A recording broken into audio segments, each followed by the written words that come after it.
Let's talk right now about, well, green mayors. Yeah, Sadiq Khan in the news an awful lot. We're talking about him and cannabis and wanting to decriminalise it.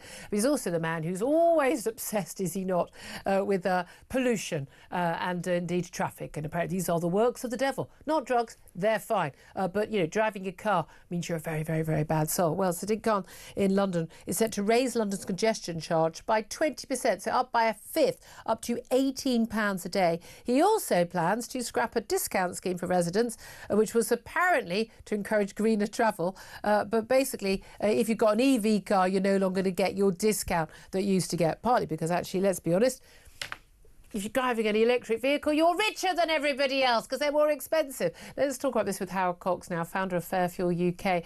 Big fan of Sadiq Khan, long time, aren't you, Howard Cox? Hello, Jill. Long time no see.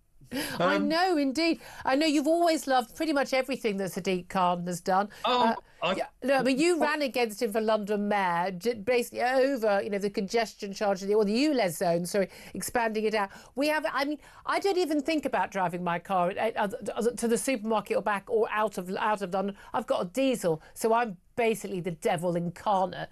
It wouldn't occur to me now to drive my own car into my own city, like any bit further south than where I live, because of the costs. You wouldn't be able to park anywhere. You can't drive more than 20 miles per hour. You know, you're sitting in solid traffic anyway, and you're going to pay a massive big charge. But I mean, we are talking about squeezing Londoners and visitors to London until the pips squeak, aren't we? Yeah, and small businesses, of course. You know, that's one of the most important things. I mean, I've got to make an apology to your viewers and listeners that I didn't win the election. I'm sorry, because then we wouldn't be talking about this, would we? This is true. But he's basing this on an ideological belief that cars are destroying the planet. Yes. But that's just apart from the one that he drives around in all day. Well, yeah, but it's just a cover for an easy cash grab to fill a massive black hole. TfL now have got nearly £500 million of debt. So guess what? What they've got to do, and that doesn't include the whole total London mayoral budget, which I think is something like about 15-16 billion. Yeah, I mean, we talk about 22 billion black hole, or so Keir Starmer keeps talking about, as is Rachel Thies. But when it comes to actually someone like, you know, the number that's just for London, it's a monstrosity of a number. And yet, guess what? The only ones that pay easy cash cows, guess what, is the motorist. Yeah, I mean, yeah, exactly. I mean, I have to say, I misread a little bit of this because it's a complicated thing, because we've got the ultra low emission zone, which is like basically the whole of London, and we've got the congestion zone, which is a smaller zone. But the plan's going here, what he wants to do, basically, if you're a resident within this smaller zone, you get a 90% discount on the basis that, well, you own your car, you've got your residence parking, you've got to be able to drive your car around. But he's saying you're only going to be able to receive that congestion charge discount if you use an electric vehicle, and they can currently enter free, but they're going to get a much smaller discount. But again, so he's giving a discount to people who almost by definition, I mean, if you're living in the centre of London, you're well off. And if you're driving an electric vehicle, they cost a damn sight more than the equivalent vehicles, diesel and petrol. You're also better off. So he's giving a discount on a tax to the better off people. I mean, talk about man of the people, eh? Yeah, well, what's amazing, the actual charge is called a congestion charge. Yes. What he's actually saying is electric vehicles don't cause congestion. Excuse me? They're magical.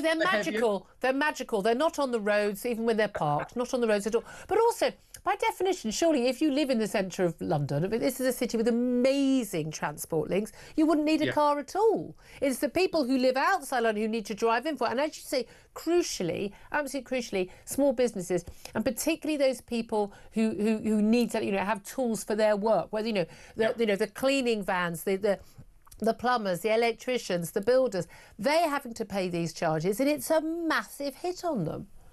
You're absolutely right. I mean, adding 20%, and bear in mind inflation's 3.5% or something like that, and we're looking at 20% increase, 5 times the rate, 6 times the rate of inflation that he's doing it willy-nilly. Now, guess what, though? He is having a public consultation on the fact that, because they're going to continue to do... Yeah, do you remember those things that he ignores? I remember how it all went so well last time, because basically people who disagreed with him, they just discounted those. They literally said, oh, well, we're just going to discount those.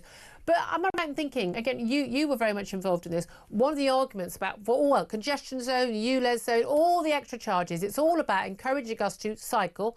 More people are not cycling. They're just taken over about a third of the roads in London. but what a surprise, people don't want to cycle in the pouring rain or in the heat or when they've got to get kids to school first, etc., etc., or they've got tools to carry. But also, he said it was going to cut pollution. And again, all of his claims on this front have been completely and utterly debunked, haven't they? Absolutely right. And if you remember rightly, I went down to the underground with my little portable WHO detector detecting particulate matter.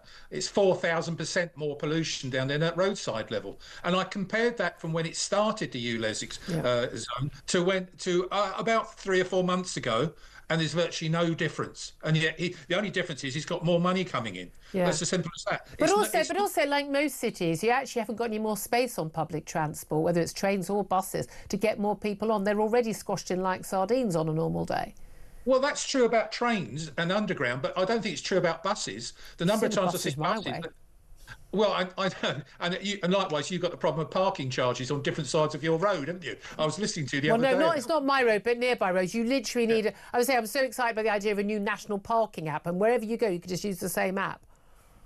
Yeah, well, that's right, and that's good news. I actually recommended that about 3 or 4 years ago. We should have just one scheme. But going back to this whole thing about this is purely a cash grab, and I want your viewers and listeners to understand this is nothing to do about improving business for London, because London has been destroyed by Sadiq Khan. It's not being improved by Sadiq Khan with these policies. But also, every single one of these policies that's brought in London, and I've predicted this about 10 years ago, they all end up in Manchester and Liverpool and Glasgow and Edinburgh and Bristol. They end up at, Bristol and Oxford, even worse. So good to talk to you. Come on again soon. Howard Cox, founder of Fairfield UK. Claire Pissell, look, you're a bit of a country bumpkin, aren't you? She lives out there's fields and everything. But when you come into London, would it ever occur to you to drive? Do have to drive if we do very early mornings because there isn't any public transport and it costs me a lot of people do those shifts. Lots of emergency workers and exactly. So you don't have a choice. So you then have the congestion charge to pay, and also he is now charging me to use the Silvertown or the Blackwall Tunnel on the Parliament. exit. You work in Parliament. Doesn't Parliament have parking? Have you got a parking space in Parliament? I don't. I'm not important enough for a parking space. Just checking. Sadly, I'd like one. I know, just if anyone's be nice to have one. No, but this is a massive issue. And again, I don't want to get London centric. Whether it's about cannabis, whether it's about crime, whether it's about policing, and or whether it's about things like congestion charges and all of this. It starts in America. Comes to London and then it goes to every other city. And we've seen this. I know in Oxford they've been having an absolute, literally want to put in the system, you're going to be photographed and you're not allowed to drive into this zone more than 20 times a year.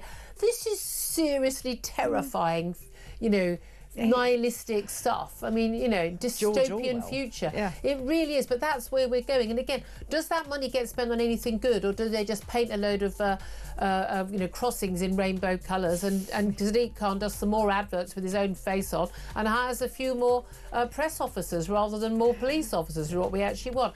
You know how I feel about this. Hi Sadiq, if you're watching.